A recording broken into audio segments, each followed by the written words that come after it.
ये कहानी है रेड राइडिंग हुड की। एक छोटी लड़की होती है। आज संडे का दिन है। The red riding hood Sunday के दिन अपने घर में बैठी होती है। वो अपनी मम्मी के साथ मौज मस्ती कर रही होती है।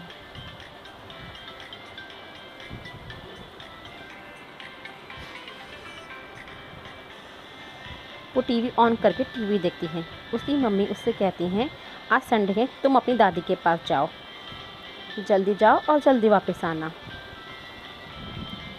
रेड राइडिंग हुड कहती है, ठीक है मम्मी, मैं वहाँ जाते हुए दादी के लिए कुछ फ्रूट ले लूँगी। द रेड राइडिंग हुड सोचती है क्या क्या लेके जाए। वो सोचती है, थोड़ा सा खेलती है और सोचती है कि फ्रूट्स भी ले, वो फ्लावर्स भी ले। तो बहुत खुश रहती है और सोचती है कि दादी के लिए क्या क्या लेके जाएगी। उसे लगता है उसे देर हो रही है। अब वो जल्दी से अपने फ्रूट्स वगैरह बास्केट में डालें और दादी के पास जाए।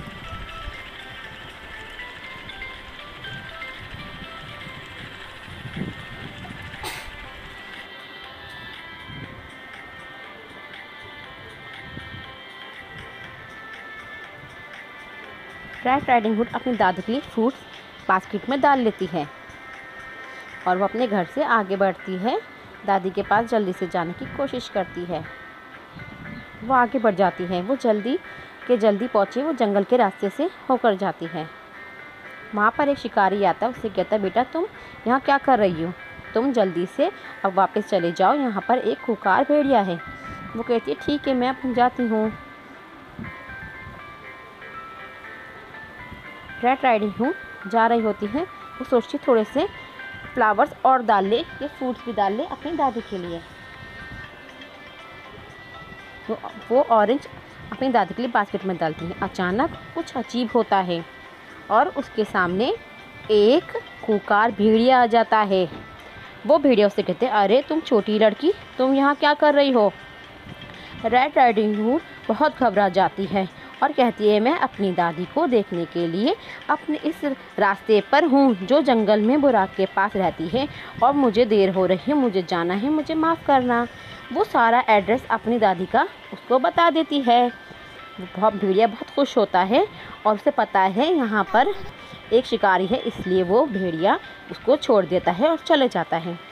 रेड राइडिंग हुड बहुत खुश होती है कि भेड़िए से बचकर वो अपनी दादी के पास जा रही है। वो रास्ते में बहुत मौज मस्ती से जाती है, इसलिए अभी तक अपनी दादी के घर नहीं पहुंची होती। उसकी दादी वहाँ उसका इंतज़ार कर रही होती है अपने घर में। वो सोचती हैं कि रेड राइडिंग हुड अभी तक आई क्यों नहीं। वो उसका इंतज़ार कर रही होती हैं। उन्होंने उसके लिए उसकी मनपसंद चीज़ें बना रखी होती हैं। उसके लिए उन्होंने एक बुक रख रखी होती है कि वो उसको आएगी तो उसे कहानियाँ सुनाएंगी।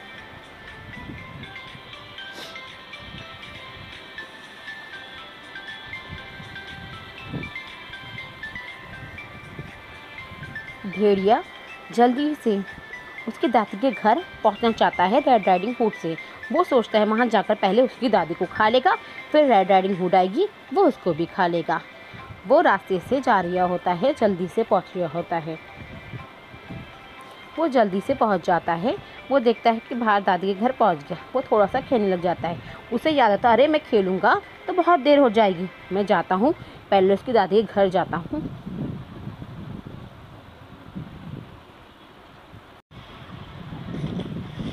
भेड़िया दादी के घर के बाहर दरवाजे के बाहर खड़ा होता है। वो कहता है कि मैं रेड राइडिंग हुड की आवाज़ निकालता हूँ ताकि उसकी दादी दरवाज़ा खोलें और मैं अंदर चले जाऊँ। वहाँ रेड राइडिंग हुड की फ्रूट ही इकट्ठे करती रहती है और खेलती रहती है। वो बहुत देर करती है अपनी दादी के घर पहुँचने में। उससे पहले भेड़िया पहुँच जाता है। वो खेल करती हुई पहुँचती है अपनी दादी के घर। उसकी दादी उसका वहाँ इंतज़ार कर रही हैं। वो सोचती हैं, रेड राइडिंग हुड तो काफ़ी देर निकल गई, पर वो अभी तक आई क्यों नहीं। उन्हें उसकी चिंता हो रही होती है।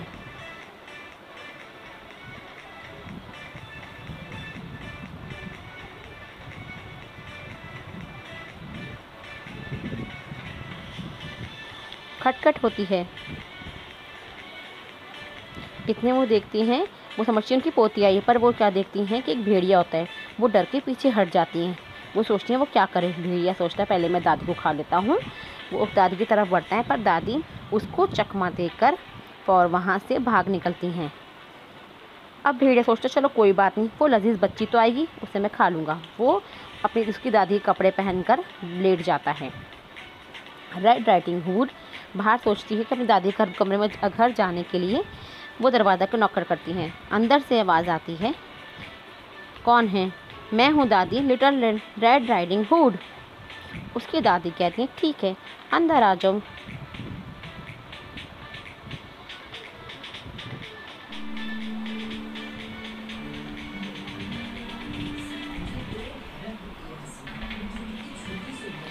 रेड हेडेड रूट अंदर आती है और अपनी दादी से पूछती, दादी आपकी आवाज़ इतनी अलग क्यों है? उसकी दादी कहती है मुझे सर्दी हो रही है। अच्छा दादी, क्या आप मुझे बता सकती हैं आपके कान इतने बड़े क्यों हैं? ताकि मैं तुम्हें आराम से सुन सकूं। अच्छा दादी, आप मुझे बता सकती हैं कि आपके नाखून इतने बड़े क्यों हैं? ताकि मैं तुम्हें। दादी कुछ अजीब है। वो आवाज़ कहती है आपकी आवाज़ अजीब क्यों हो रही है? वो कहती हैं मैंने बताया नहीं मुझे सर्दी हो रही है, पर आप उसे उल्टा मुंह करके क्यों लेटी हैं? वो बहुत सारा सवाल करती है। अब भेड़िया गुस्सा आना शुरू हो जाता है। रेड राइडिंग हुड को कुछ अजीब लगता है कि कुछ अजीब है। वो सोचती है ये भेड़िया तो नहीं है। और वो क्या देखती है, कहती है आप कौन हो? एकदम भेड़िया अपने आता है, कहता है भेड़िया कि मेरे कान इसलिए लंबे हैं मैं तुम्हें सुन सकूं, मेरे दांत इसलिए बड़े बड़े हैं ताकि मैं तुम्हें चबा सकूं, मेरे नाखून इतने बड़े बड़े हैं ताकि मैं तुम्हें खा सकूं, नोच सकूं। रेड राइडिंग हुड बहुत डर जाती है, चीखती है। वो कहती है अब मैं क्या करूं? अब तो मैं यहाँ से भाग नहीं पाऊंगी। मेरी दादी कहाँ है? वो कहता है मैंने तुम्हारी दादी को खा लिया। रेड राइडिंग वहाँ पे एक बैल होती है, वो जल्दी से उस बैल को पकड़ती है अपने हाथों में और फिर समझ जाता है वो बैल को बजाने लगती है।